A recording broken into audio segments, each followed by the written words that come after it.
All right, we are live on Facebook, YouTube, and in our contractors group. And I'm joined today by Kyle Ascione. I just found out that I was pronouncing his name wrong all these months that we've known each other.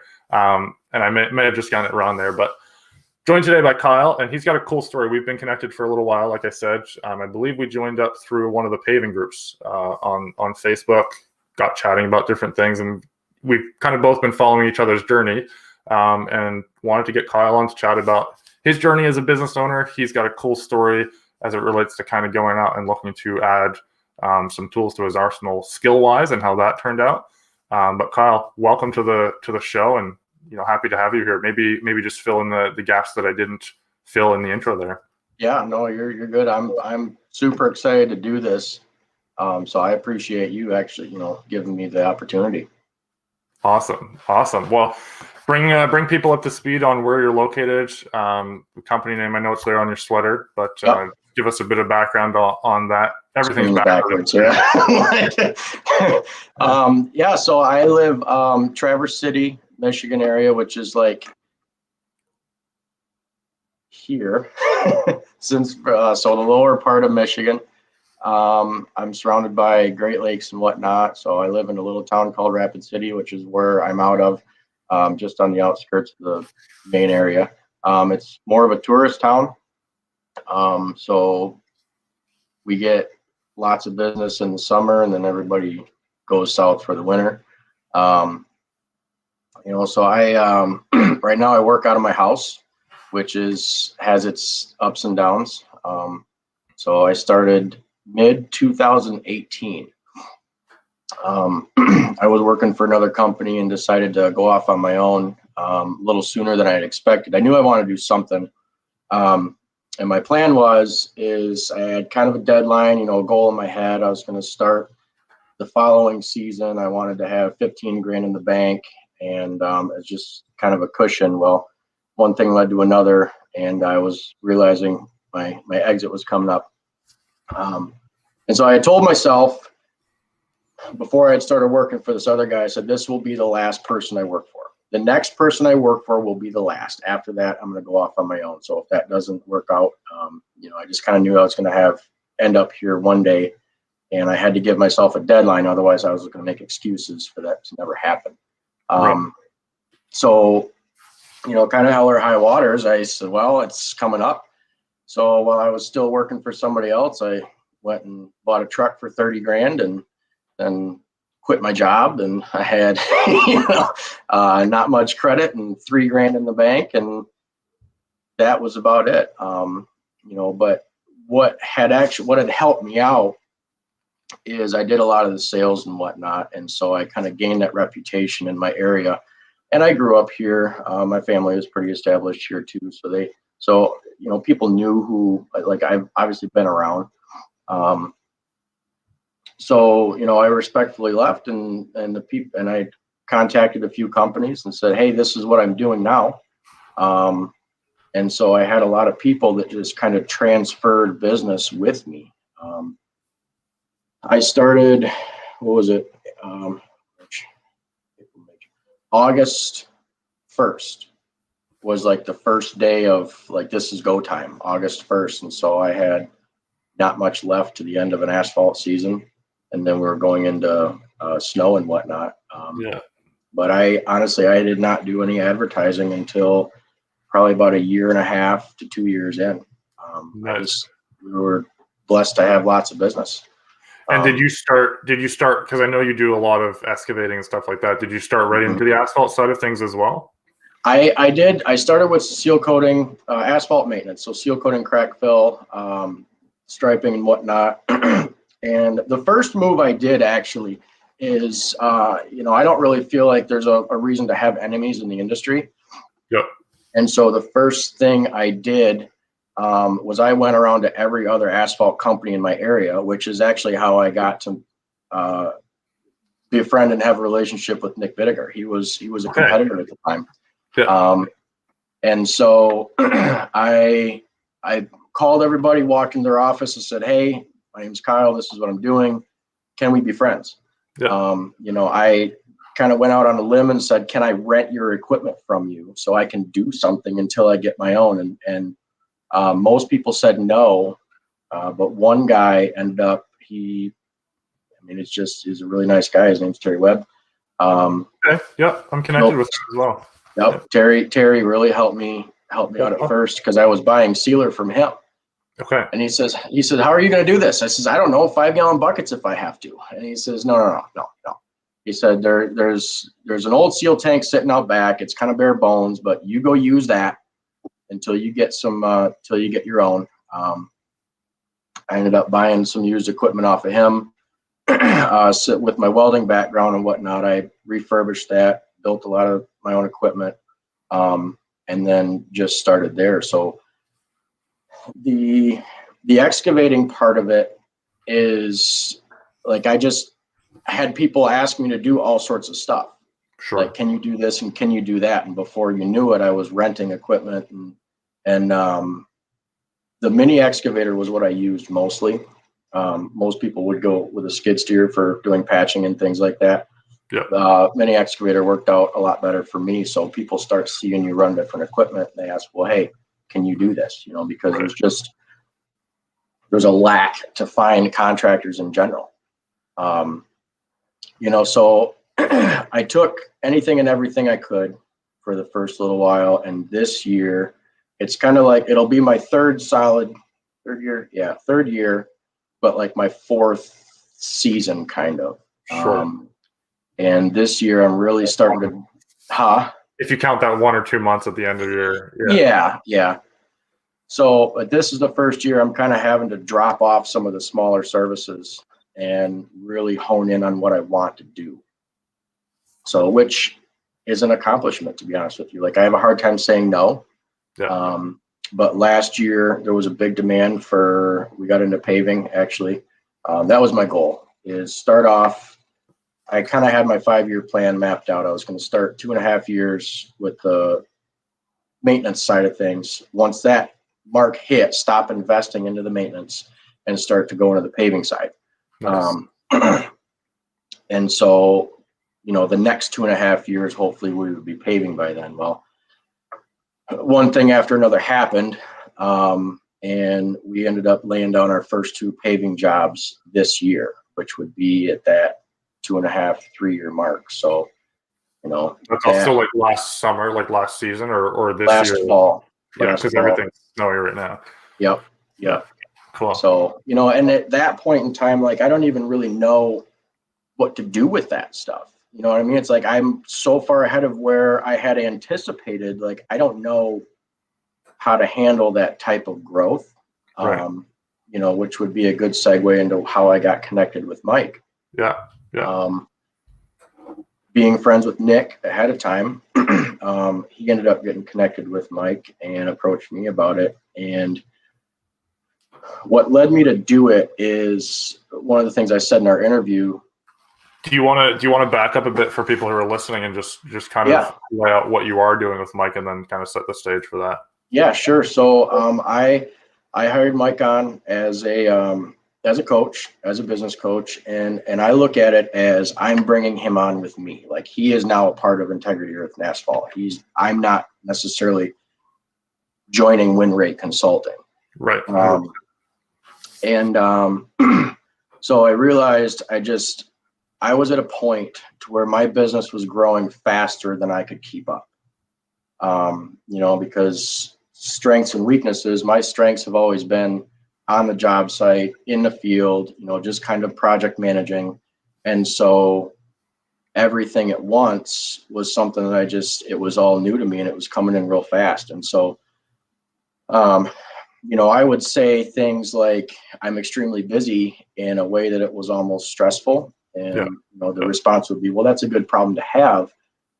But in my mind, like, I knew at the beginning, I was like, this isn't a good problem to have because I don't know what to do with it. You know what I mean? Like, it's a good problem until it's not anymore. It's until you're not sleeping, you're not. Right. Yeah. But like, just clients and phone calls. left, it's telling you, I'll get back with you with full intention that I will, but then all of a sudden 2, 3, 4 weeks go by and you don't know where the time went or what you did with it. Right. So I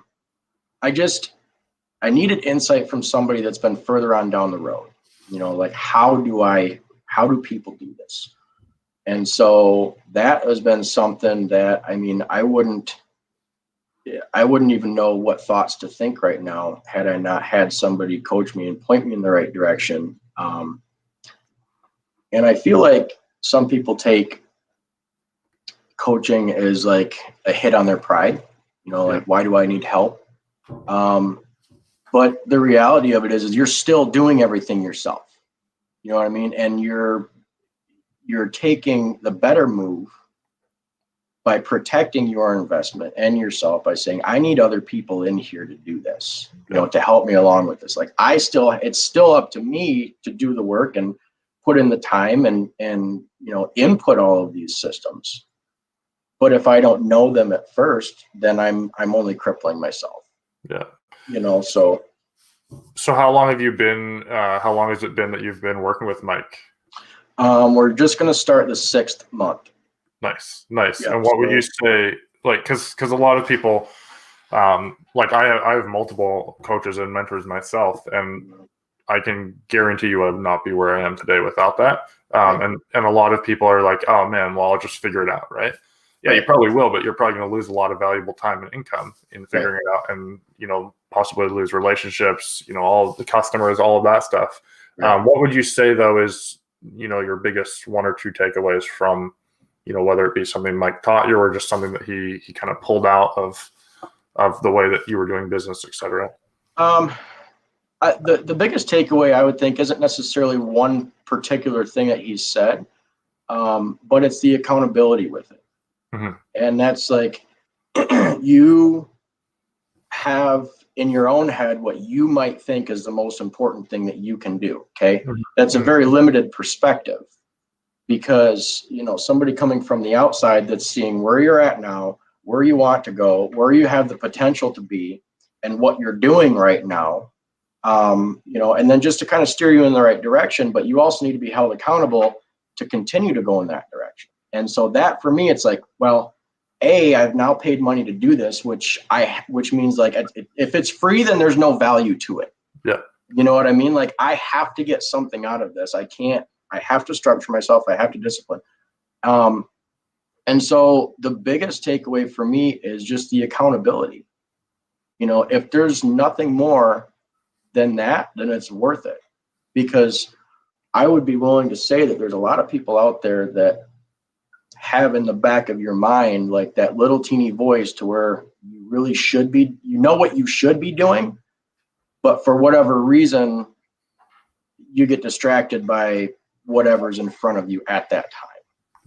Yeah. Fear, or just procrastination or whatever. Those are big ones that hold up a lot of people for sure. Yeah. Right. And it's not just feel good stuff either. You know what I mean? What he did is he came into my business, figured out how I operate, learned about me, and then helped structure a course for me to improve it. You know what I mean? So, and I think that's key too. I mean, you can listen to however many podcasts or whatever you want, but if the accountability isn't there, it's still up to you. Yeah.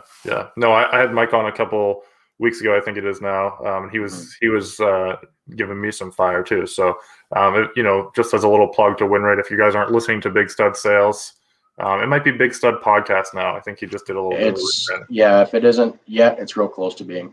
Yeah, definitely check that out. There's stuff you can learn, and I'm more on the web design and SEO and marketing side of it, but I'm learning tons of stuff from it too. So yeah, definitely check that out. I also want to acknowledge Ryan. Ryan's listening in here. Nice.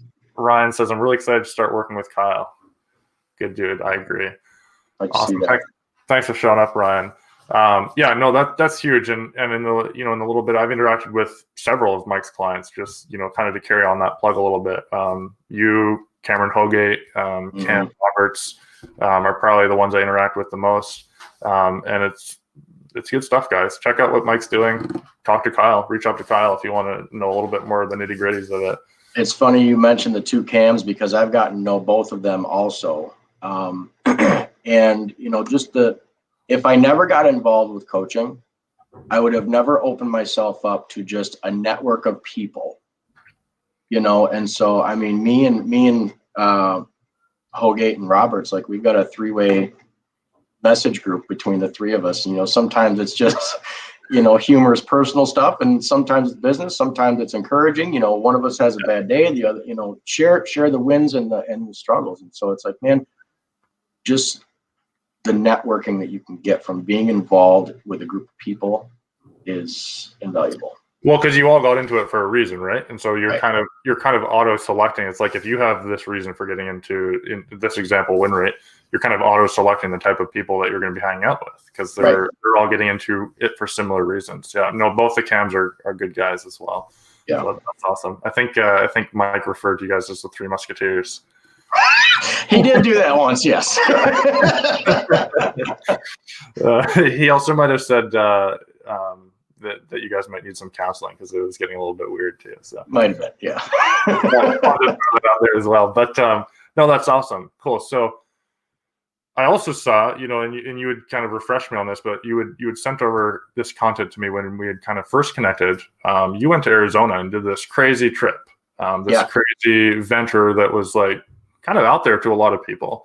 I didn't watch the reactions of it in real time, but I can imagine, you know, what your family's thinking, what you know, friends are thinking. It's like, so, you know, kind of bring people up to speed. But basically, you went to Arizona. I'll put it in my words first. You went down there basically to learn some more about the paving world before jumping in. Is that right?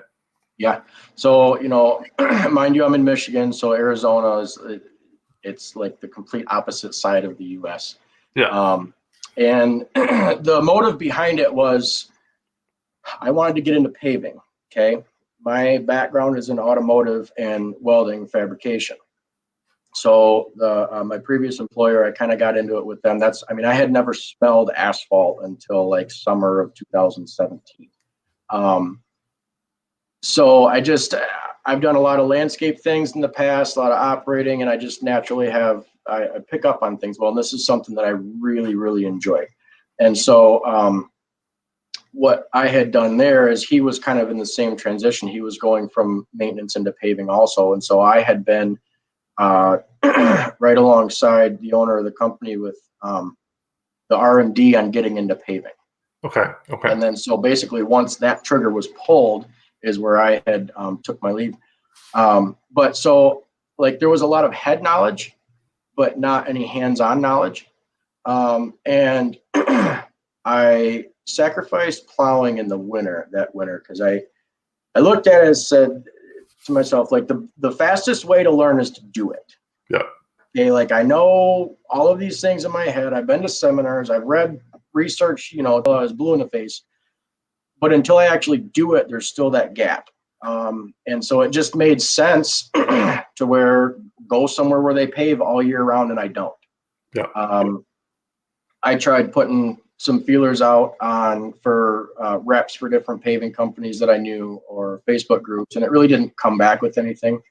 And Brandon, who he's kind of working into a operations manager, that's what he's being groomed to be. I said, hey, why don't we just stop snowplowing for the winter and take off to Arizona?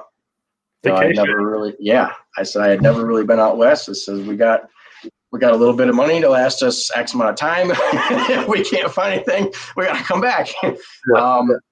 You know, and that's really what it was. Like once the snow hit, we packed up anything we could take in one suitcase and one car, and we literally just started driving to Arizona. And the plan is to just start knocking on doors because we didn't have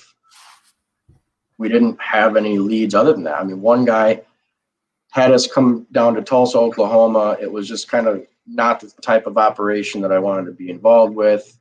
And so we were there for like half a day. I said, sorry, this isn't going to work out. And we took off to Arizona. Luckily, I have a friend down there that let us sleep on his couches. And so we slept, you know, on his couches for 2 months. But it was surprising. I never expected people in the South to basically shut down for between Thanksgiving and Christmas. We showed up in Arizona on Thanksgiving Day. And the next day it was, how many people can we call? How many doors can we knock on? And I figured the advantage would be, you know, we're here right now willing to work. But we ended up getting a lot of doors closed in our face, whether it was because, well, we're in our slow season, or we're not hiring right now, or come back in, you know, middle of February. And so we ended up finding a place in Arizona. They hired us on. I called them. I says, basically, I said, look, are you guys hiring or are you not? Because, you know, there's myself. You said this spiel so many times. Exactly. I'm over it. You know, so are you hiring or are you not? There's me and my buddy. We need a job. And he said, yeah. I said, well, can I come meet with you? He says, yes. How far away are you? I said, 10 minutes. All right. So we drove over there, talked with the general manager, and he gave us a job.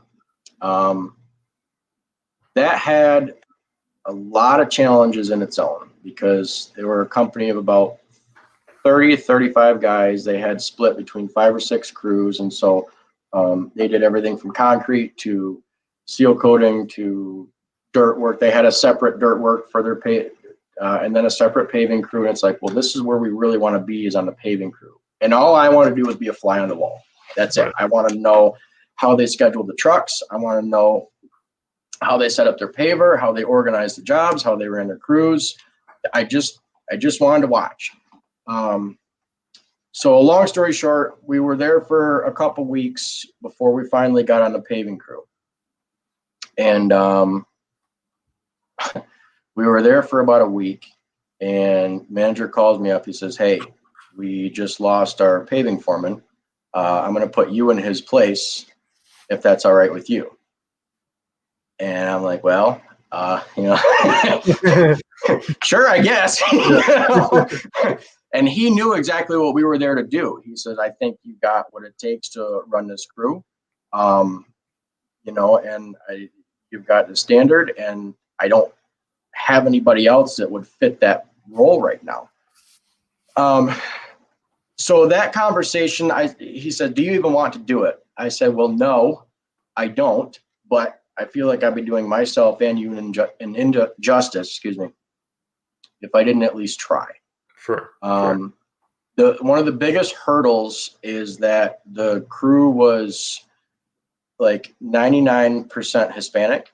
And so the reason why, like, the 1% Hispanic would have been, or non, would have been me and Brandon. So it's like, you know, there's that demographic that's like, it's a different world. You know, there's threatening feelings. And so myself coming in out of the blue, and all of a sudden running this crew of guys that had been doing it their entire life, like, they didn't even want to recognize my existence on the face of this earth. Right.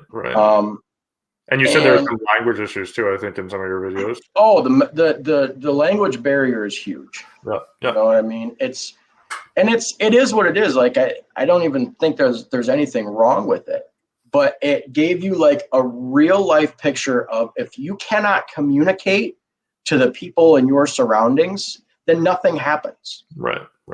You know, and it was like, it's not, if you can't communicate on the same, it was an extreme picture of that we can't, you know, I can't even tell you to go piss off in your own language because I don't know how to do that. Right. You know? So it was challenging. You know, you win some of the guys, you don't win the others. They don't want to come around. And so I had, basically I had said, look, you're kind of throwing me to the wolves by doing this, but I'll try.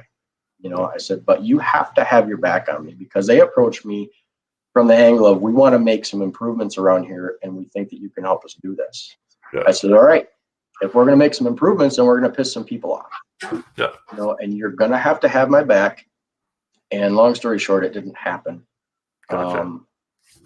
But I tell people, like, we went down there to learn how to pave, and I learned a little about paving and a lot about life.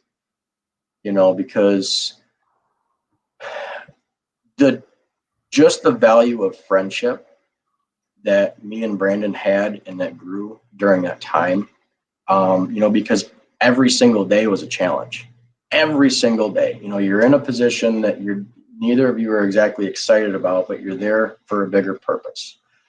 Once you get in the middle of something and you see that you can make this work, and especially with a company that needed some improvement, from my perspective and even Brandon's perspective, he came up, and he'd only been doing asphalt work for maybe 6 months at that point in time.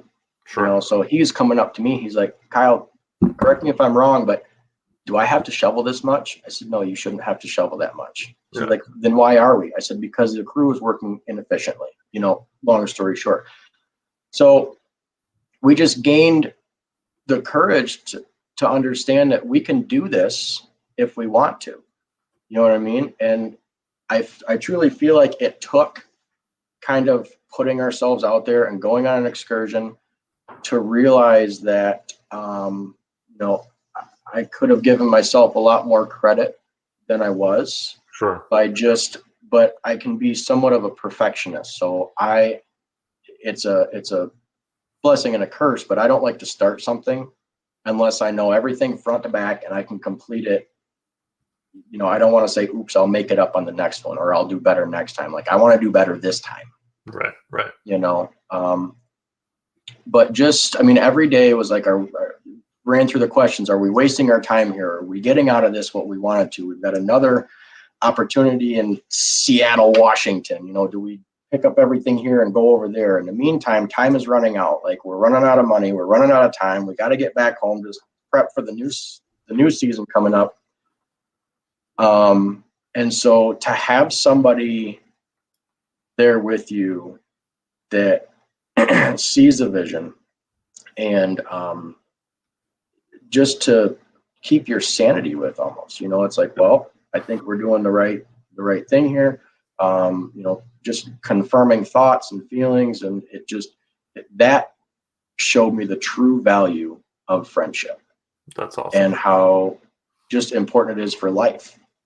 You know what I mean? Yeah, because you guys it was by no means easy either. It wasn't, paving isn't easy in and of itself. No. I think you saw last summer I was out on a couple crews. I loved it. I come from, working in concrete and laying yards and yards of concrete. So I love the physical labor, but it's not an easy job. And then on top of that, you're trying to mesh with this crew, and you're also like working like crazy shifts. I don't know if it was at that company or one of the ones along the way. You were getting up at like 2 or 3 in the morning, working till 2 or 3 in the morning, et cetera. Yep. Yeah. So having someone there definitely. I don't know if we'd be looking at Kyle the same. Probably not. But no, in CAP, what we did is I needed to learn. I needed to connect the dots on a couple areas. And it seemed the fastest way to do that was to go get in the seat somewhere. Yeah. And so we just left, didn't really know what we were going to run into. And once we realized that we got what we came for, then we came back. I don't know that I would do that again. Sure. Because the lessons that I learned from that is that if I want to get into another avenue with something, like, there are better ways to go about it, and I lost a certain amount of clients over it, because. Just because you didn't keep them on over the winter, et cetera? Well, as much as I do or don't want to plow snow, we're doing it right now. And so if you think the same people are going to be there, if you decide to like just interrupt service, they're not. Right. You know what I mean? Like, they want the consistency. And I did that not thinking I was ever going to snowplow again. So it was more like, if you're going to make a move like that and just kind of shut down your business for a season, like, make sure that that's what you want to do consistently. Right. Maybe have some people to snowplow that aren't named Kyle, right? Right. Yeah. So I guess the last point there, you said you're someone who likes to have everything kind of figured out the time before now. How did that? I mean, you didn't have everything figured out on that trip. So how did that work? Because that certainly wasn't all figured out. No. So I would consider myself to be a planner, unless the plan is to have no plan, then that's the plan. I love that. So I mean, yeah, that's good. Yeah, I mean, it was almost like watching a reality show. I mean, that's basically what you guys are doing. Is like, we have no idea what we're doing. This is we 2 do o'clock. Stuck in traffic. I hate everybody who takes the four days of Thanksgiving off, and why does no one work, and all this stuff. Yeah. No, that's awesome. So in summary, what would you recommend someone to do other than just traipse around Arizona and try and find a place? I would say find people in that industry and go directly to the source. You know, if you want to get in another industry, then pay for class, like do your research ahead of time, you know, because I spent this much time doing research on what I wanted to get into, and I should have spent a lot more time. Mm-hmm. In the paving industry, it's hard because it's not like you can go to school for this, you know, like there's some courses and whatnot, but it's pretty much advanced courses. And the only time I had ever been been educated on like the fine details of paving was when a rep had ran us through like how to use this paver after a brand new one was bought. Sure. And so how to lay different mix designs and how to roll properly, and just the fine details that you really need to know are very hard to come by. It's more so like, here's the advanced techniques, you know, here's how you pave highways, here's how you operate this piece of equipment. And so a lot of manufacturers will find that. But I would say if somebody's going to do that, find somebody that's willing to play ball with you. And this was actually something I got connected with Brian Hess while I was out there too, because I had seen something that he posted on one of the Asphalt groups, and you know, I said, hey, can I call you? Yeah. And he said, sure. And I remember having a conversation with him. It was about 30-45 minutes at 9 o'clock at night. I was wandering around in the street from the from the house we were living at, you know, saying, look, this is where I'm at and I'm really struggling. Yeah. You know, this is while you were in Arizona. Yeah. While we were in Arizona, because I wasn't seeing the results that I wanted like right now, you know, and so just the lessons in patience were huge. You know, and he was right when he said, find somebody that's willing to play ball on what you want to do. Mm-hmm. And much like you did, is go put yourself in the seat, you know, go put yourself on a crew and watch. And so like when you take your time to learn something, make sure that where you're going to, they're on the same page too. Right. You know, there's lots of different things that I'd like to get into as far as like, as a business grows, I'd like to branch out into starting other businesses and offering different services, you know, and so I'm kind of like shrinking down so I can specialize in a few things right now and be good at that. Yep. And then once that grows, then I'll start to branch out again. But like, you know, concrete flooring epoxy is something that's always been. I saw you and Hal talking about that. Yeah. Well, because it's something to do in the winter. Like if there's no snow, we don't work. You know what I mean? This winter we're overhauling all our equipment and whatnot, and I'm taking this downtime to kind of ramp up myself. I look at it as in front of the desk or behind the desk. So this winter I'm spending a lot of time behind the desk to then, you know, have that work for me in the next season. You know, but like pay for training courses, pay to go work alongside of a crew. Or the best thing is if you get the job, hire somebody to do it and watch how they do it. Well, I like that. Yeah, that's a good one. Yeah. So there's just much more resourceful ways to where you can still keep the work within you. Mm-hmm. But you don't have to go out on so far of a limb to learn that. I love that. That's really good. Man, what a journey! I enjoyed watching it. I think I told you I kind of binged them today as I was working on some other stuff on like double speed on YouTube. So your music choices were a little bit weird at double speed, but yeah, I did that off of like brought to you by iPhone 10X is what that was. So I love it. Everything was done with my phone, and I'd sit in the hotel room at night just editing videos and putting it up. So. Yeah, no, I don't know if you've listened to music on double speed, but it gets a little bit. No, I have not. But no, that was fun. I'd recommend when I edit this and put the description and everything on YouTube, I'll put the links to your journey in there so people can catch it. Yeah. I did want to touch on if you were to start again.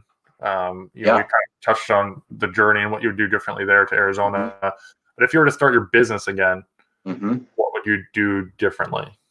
Or what would you do the same?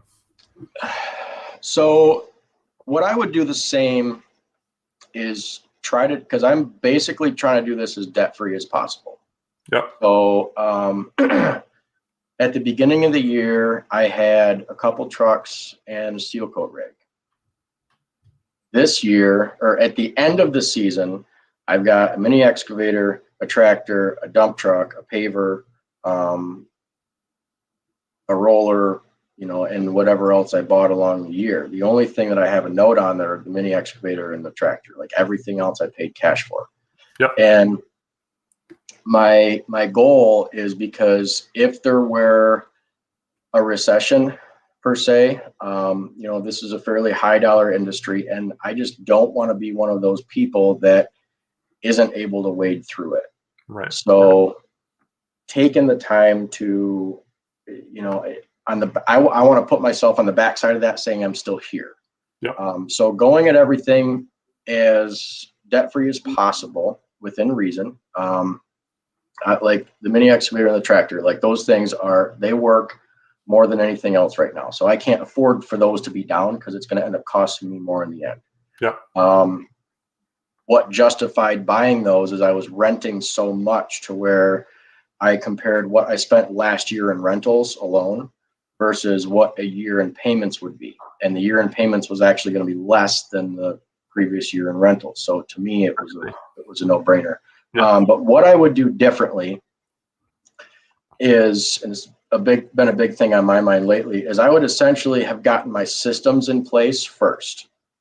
If I were to advise somebody else on what they should do, I would hire a coach first. I would develop a relationship with a banker first. I would do, and a lawyer first. And so essentially, you plan on spending money first, but where the struggle that I'm in now is I'm like trying to catch up and pay for the mistakes that I made a while ago, so you're not going to struggle with, how do I manage all of these calls that are coming in? I don't know what to do with them all. I can't keep up. How do you manage, employee conflict? How do you know when to spend money and when not to? How do you I'm learning how to spend money, because that's something that if you've only worked a job before, what you get is just do what you want with it. Yeah. Yeah. You know what I mean? So now it's a matter of, how do I manage hundreds of thousands of dollars? Yeah. I've never, had this responsibility before. And so having key people in your corner, like a coach or a banker, to say, look, Kyle, this is how you spend money. You can't just look at it as a here and now. You can't go by how healthy your bank account is. This is how you need to structure yourself so you can manage for 12 months at a time. Yeah. And so that, I would say, plan on being successful. Don't plan on not being successful. So if you're going to be successful and you're going to have these things further on down the road, get them in place first so you can struggle less to get there. I love that. You know what I mean? And be patient. If you can stick it out at the job that you're in now and kind of dual purpose, getting these systems in place first, then do that. If you absolutely cannot stand where you're at now and you have to quit, fine, if that's your only option, but give yourself time to really get things in place behind the desk before you just do it. Because one of the things that you'll realize, and I'm realizing now, is I really like being in the field. Like, that's what I'm good at. That's where my desire zone is. Okay. What I wasn't expecting is all of the desk work that came along with it. And so, I'm at this point in time, like, I'm 60% owner and 40% operator. Sure. The misconception is you're going to be 90% operator and 10% owner, and things just happen. And, magically. Yeah. Oh, it does not. It does not. So that's awesome. That's what I would say. That's awesome. Well, man, this has been a fun conversation. I know we were laughing off camera, and I wish some of it had been recorded. But the elephant in the room is your renovations that you're doing behind you. Oh yeah. There's stuff all over the place. So Kyle's doing better than it looks. But also you and Brandon joining forces. He moved over. That's exciting too. And your Italian nature can come out to play every once in a while too. Mm-hmm. So, is there anything else you want to add before we sign off? I know you've got something top of the hour, and I do as well. But this has been very enjoyable for me. No, this has been awesome for me too. I don't know that I necessarily want to add things. Might as well leave a little bit of mystery in there for people to say, hey, what else you got going on? But no, I will say the construction part. So that was as you can see behind me, it used to be a single car attached garage. And so since I'm still working on my house, the goal is for this next upcoming year to, I don't like renting stuff. I would rather keep my overhead low, my profits a little higher. It gives me a little more wiggle room to do things that I want. So this next year, the scope is to find a piece of property to buy and move myself out of my house. I've got a shop here and whatnot, but I've got, all this equipment, 5, 6, 7 vehicles total, however many trailers, dump truck, big pen for the dogs and whatnot. And I'm on less than an acre of property. Sure. So like we're really trying to fit 10 pounds of crap into a 5-pound bucket. I love it. So the house will become, are you going to rent it out, or is that going to become like an office? No. So I, like right now I'm in a corner of my living room right now. So I blew a hole in this wall to access the enclosed garage or the attached garage. And so I put in a new entryway, an office, to where I'm a big environment person. So like I need to have an environment that supports what I'm doing. Yep. If I need to focus, then I don't, I want to try to eliminate all distractions. And so the office is really something to where it's separated from the house, and the fact that you don't have to walk through the office to get to any other part of the house, and you don't have to, and vice versa. So you can close the doors and just kind of get in your focus zone. So that's part of it I paid for, as far as the framing and whatnot, the structural part. I'm exchanging some work as far as the electrical and the drywall and things like that. So, nice. I'm trying to do it as cost effective as possible, but for now, that's awesome. Very cool. Very cool. And where can people connect with you? Because I know I saw something on your page earlier. You've got some exciting stuff coming down the line on your Integrity Earth and Asphalt page. Where's the best place for them to connect with what you've got going on, what you've got? Instagram and Facebook. Okay. Instagram and Facebook. It's at Integrity Earth and Asphalt. The and is spelled out. So, okay. But that would be it. I really try to post stuff almost daily, and so just make it real easy for people to feel included in what we have going on. Sometimes it's not as glorious as I would like it to be. But that's reality. So real life. Awesome. Yep. Awesome, Kyle. Well, it's been a pleasure kind of getting to pull back the curtain on my end, get to know you a little bit better, and get the people to know you a little bit better. I see Keith popped in here. He's in your neck of the woods, isn't he? Yeah. Yeah. Yep, Keith popped in. Cameron popped in. Yep. And Nick did as well. So we had some people watching. So this is exciting. Go follow Kyle. He's a good dude. He's doing some good stuff. He's learning and growing, and I think there's some things for all of us to learn there. So I appreciate it, Kyle. Hey, thanks, Lewis. Yeah, it was an absolute blast. Just hang around. I'll end the broadcast here, and then we'll chat briefly before heading off. All right, cool. Thanks. Cheers.